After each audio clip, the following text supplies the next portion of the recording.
Merhabalar. Satmakta olduğum Garca Classic Pro PID Kit'in montajı ile ilgili olarak bu kısa videoyu çekmek istedim. Kılavuzda her şey ayrıntılı olarak anlatılmış durumda ama yine de burada özellikle kazanın sökülmesi, sensörün takılması ve rölelerin takılması gibi görsel olarak anlatımının da faydalı olacağını düşündüğüm kısımları göstereceğim sizlere. Burada kılavuzda yazan ihtiyacınız olacak gereçler, burada da kitin içerisinde çıkan, burada kullanacağımız, videoda kullanacağımız parçalar mevcut. Şimdi kısaca anlatacak olursak, PID kit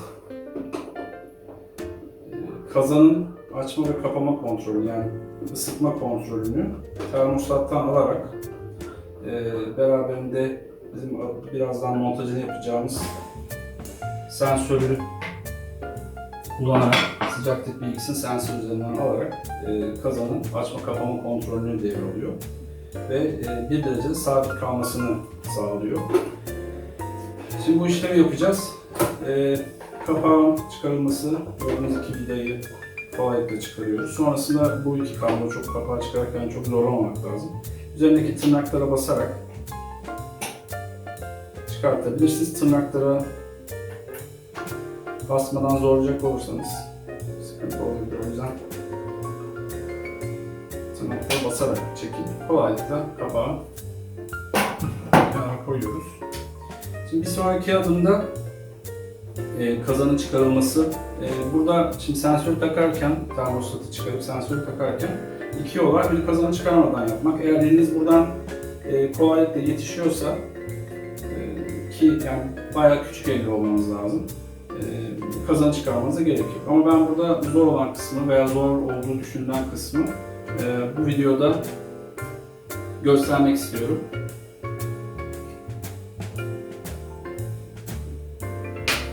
Şimdi öncelikle şu şekilde yatırarak Alyan anahtar 4 numaralı. IKEA'dan herhangi bir mobilya aldıysanız zaten bu anahtarın yanında gelen 4 numaralı anahtar kolaylıkla bulabilirsiniz. Buradan şu demleme başlığının hemen yanında bulunan 4 adet somunu önce gevşetiyorum.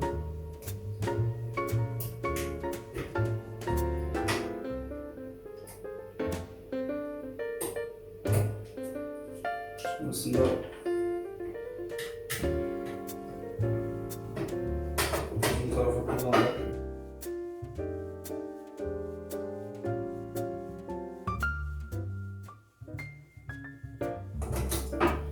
son vidayı çıkartıp şimdi bu buhar çubuğunun çıkarılma işlemi.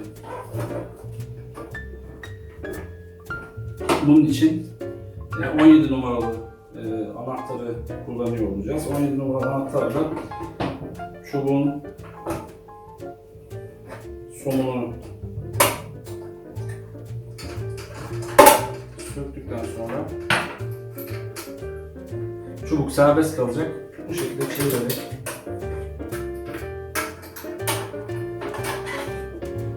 işte buhar çubuğunu sökmüş bulunuyoruz. Bu kenara koyduktan sonra şimdi de işte mesele kazanın bu kenarında bulunan termostatı sökmek. Dediğim gibi elde eğer ulaşamıyorsanız bu şekilde kazanı sökerek ulaşabilirsiniz. Kazanın sökülmesindeki bir sonraki adım buhar çubuğu çekerek kolayca çıkıyor. Bundan sonra da artık kazan oynuyor zaten. Diğer taraftaki kapağı çıkarıyorum. Şimdi artık kazan oynadığı için elde alttan ulaşmam mümkün. Ben termostatı çıkarmadan önce kılavuzda yazdığım listede karga burun penseyi de göreceksiniz. Bu karga burun pense kablo uçlarının çıkarılmasına kolaylık sağlıyor. Hiç zedelemeden, sıkıştırmadan rahatlıkla kablo uçlarını çıkartabiliyorsunuz. Üstten veya alttan çıkarabilirsiniz.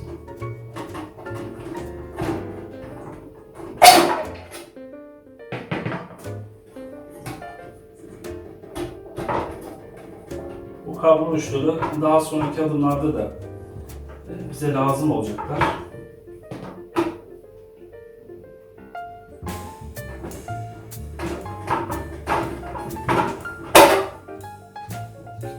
Çıkardık.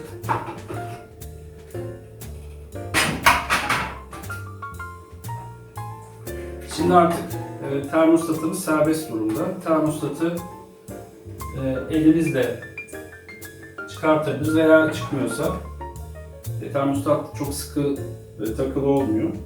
Birazdan bunu da anlatacağım. Sensör de aynı şekilde kesinlikle anahtarla sıkmıyoruz. 17 numaralı anahtarla gevşettikten sonra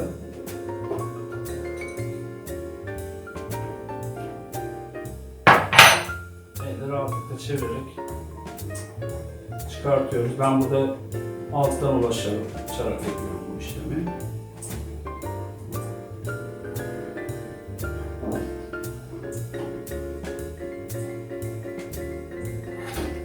İşte özellikle kazanı çıkarmadan bu işlemi yapmaya çalışanların ne kadar kolay olduğunu gösterebildiğimi düşünüyorum bu şekilde. Şimdi de sensörü takılma kısmı var. Sensörü de takmadan önce yine kılavuzda anlattığım şekilde termal macunla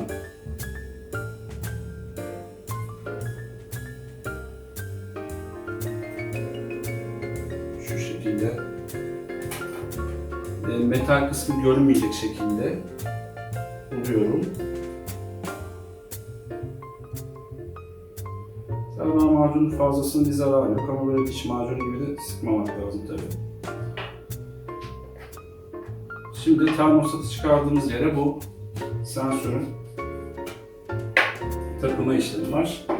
Burada da yine ben alttan ulaşmayı tercih ediyorum kazana. Sensörün çevirerek takılması termostatın çevirerek takılması kadar kolay değil açıkçası. Çünkü kablonun dönmesi vesaire biraz daha zor. Burada ilk kısmı bu yola sokulması çok az zorlayabilir sizi. Ama bu yola sokulduktan sonrası çok kolay olacak. Yine kargo burun penseyle bunu rahatlıkla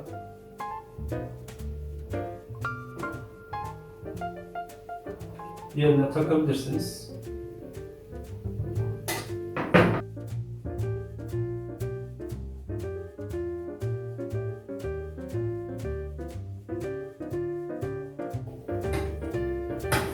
Aslında kazanın solenoid valve bağlantısını çekecek olursak kazanı tamamen yukarı kısmı alıp şu anda yapmakta olan işi daha da kolay yapma şansımız da var.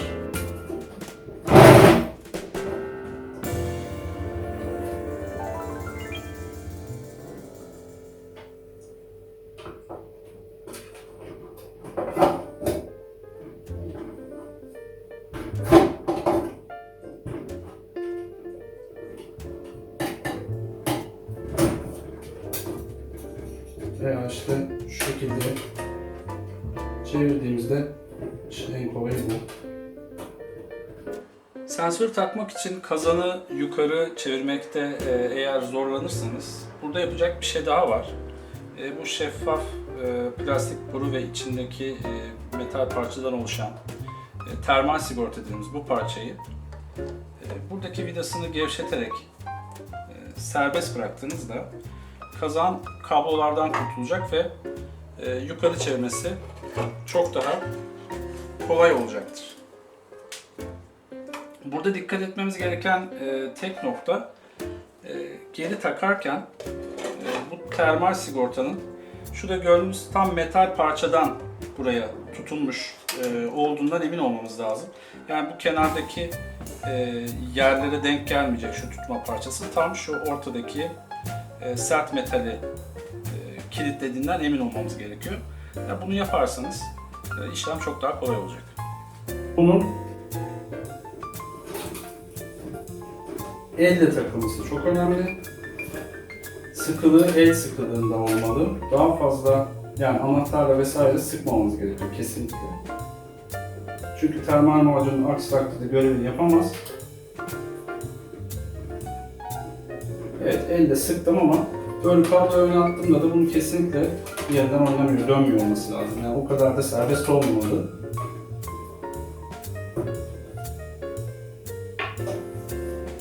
Şimdi artık sensörümüzü taktık. Kazanı yerine koyarken az önceki her şeyin az önceki gibi olduğundan emin olmamız gerekiyor. Sensörün kablosunu taraftan alacağım şimdi.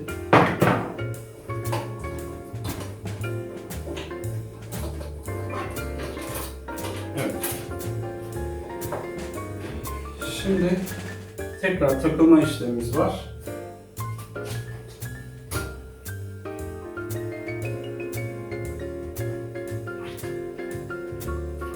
Önce burada iç kapağı şu kısmı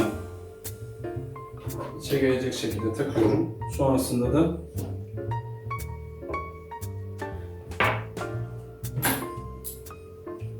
buhar çubuğunu buradaki delikten çevirerek içe doğru takacağım.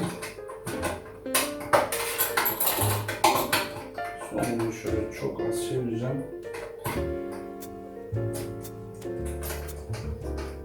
Tam sıkma işlemini ise, sonunu sıkma işlemi ise kazanın montajı sonrasında, daha doğrusu alttaki vidalarının takılması sonrasına bırakıyor olacağım.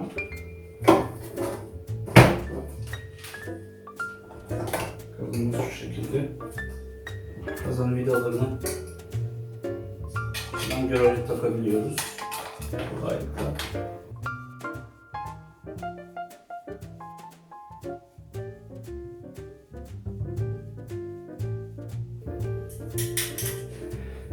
Bu vidaları sıkı dördünü yerine yerleştirdikten sonra sıkı bir şekilde sabitlememiz gerekiyor. Çünkü portafiltreyi taktığınızda yerine oturması için sert bir şekilde çevirebiliyoruz bazen. Buradaki lastiğin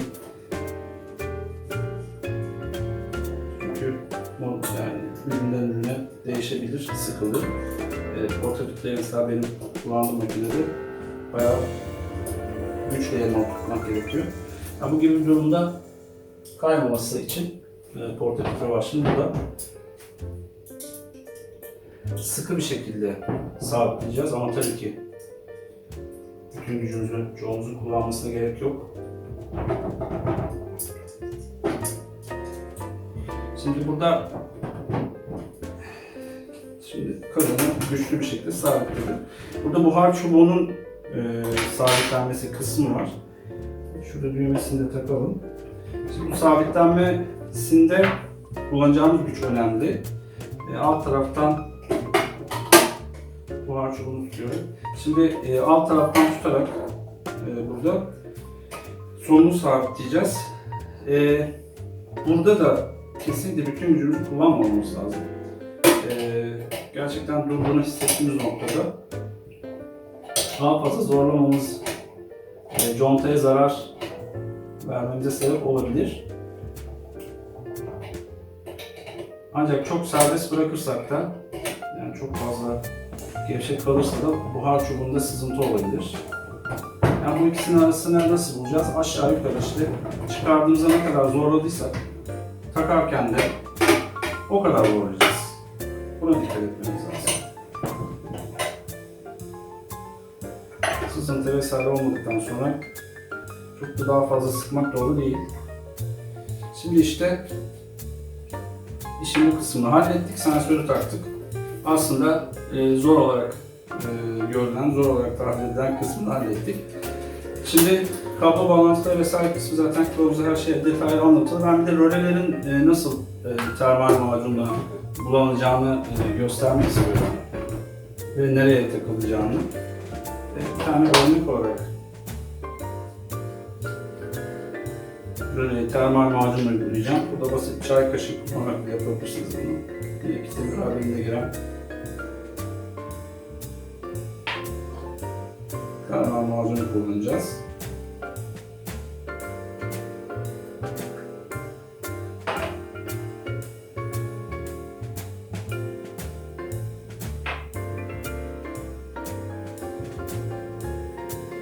termal macunun tamamıyla yüzeyi kapladığından emin olacağız. Bunu kaşıkla yapabilirsiniz. Benim yani metal görünmemeli. İnce bir tabaka halinde süreceğiz bunu.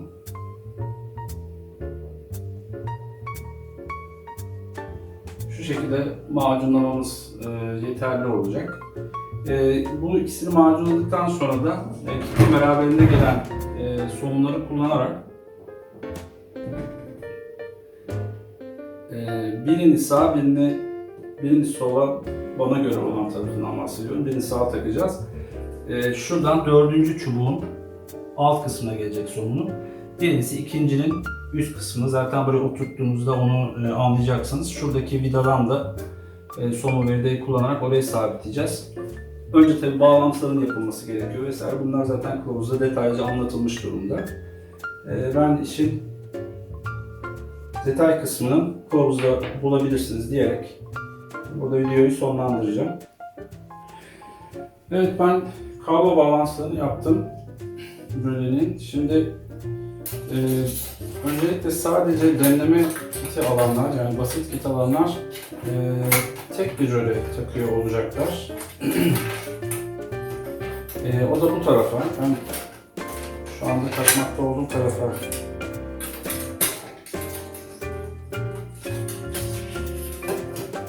evet. Şimdi bunun bir yeri var, tam bir noktası var özellikle takılacak. Onu göstermek için, burada detaylı görebilmeniz için bu videoyu çekiyorum. Biraz bastırdığımızda zaten yerine geldiğinde aşağı gidebiliyor olduğunu göreceğiz. Tam ikinci ızgara hizasında.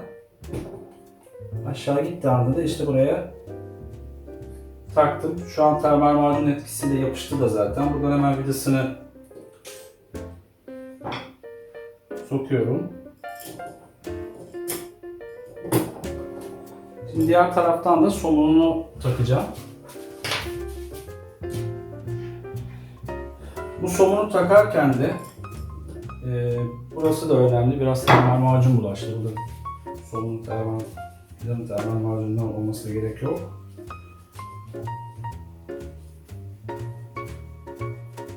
Bunun da el sıkılığında olmasını ben tercih ediyorum. Artı bence gerekli de, çünkü çok fazla sıkarsanız burada termal macun kenarlardan taşıyacak, görevini yapamayacak. Yani aslında bütün bu detaylar işte bakın hiç sık olması gerek yok. Zaten bu oynasa bile önemli. Bütün bu gibi detaylar zaten kılavuzda mevcut. Alanlara gönderdim kılavuzda. Ama yine de burada da aklıma gelenleri böyle bahsetmek istedim. Bu kısmı tamamen silebilirsiniz. Termal macun zaten silmesi çok zor bir şey değil. Şu görünen yerlerin termal macunu bulanmış olmasına gerek yok. Bunu ben tamamen silmeyi tavsiye ediyorum. İşte bu noktadan sonra da diğer röleyi, kablo bağlantıları yapılacak bu rölenin. Bu röleyi de şuradan dördüncü yolu vida alta gelecek şekilde takıyor olacağız. Bunu ben yaptıktan sonra da son olarak kapağın kapatılması ile ilgili bir şey göstermek istiyorum. Kablo bağlantılarını yaptım. Röleler kılavuzda anlattığım yerlerde. Makine içerisinde serbest, boşta hiçbir kablo yok. Bunun için kit beraberine gelen kablo bağlarını kullanabilirsiniz. Bir de burada önemli olan boylara hiçbir kablonun değmediğinden emin olmamız gerekiyor. Hem çevresini hem de şu switch panelin altındaki ön kısmında aynı şekilde kontrol ettikten sonra kapağın kapatılmasına geçebiliriz. Burada öncelikle kablo bağlantısını yapıyoruz. Sonrasında kapağın bu kısmının switch panelin hemen üstündeki yuvasına sürerek takıyoruz.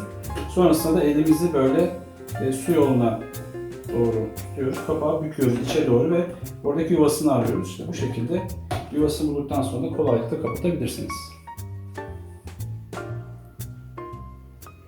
Son adımda PID kontrolörünün kablo bağlantılarının yapılması. Öncelikle metal kutunun bu parçasını kontrolörün arkasından önüne doğru bu şekilde iterek takıyoruz. Sonra ızgaradan çıkan kabloları önce bu parçadan, sonra da metal kutunun içerisinden geçirip kontrollere kılavuzda anlatıldığı şekilde bağlıyoruz. En son adımda da kablo toplayıcı ile açıkta kalan kabloları sarıyoruz. İki renk metal kutumuz var. Metalik gri ve siyah olmak üzere. Makine renginize göre kendi tercihinizi yapabilirsiniz. Tüm bağlantıları yaptık. Gördüğünüz şekilde PID kitin montajını tamamladık. Makine kullanıma hazır.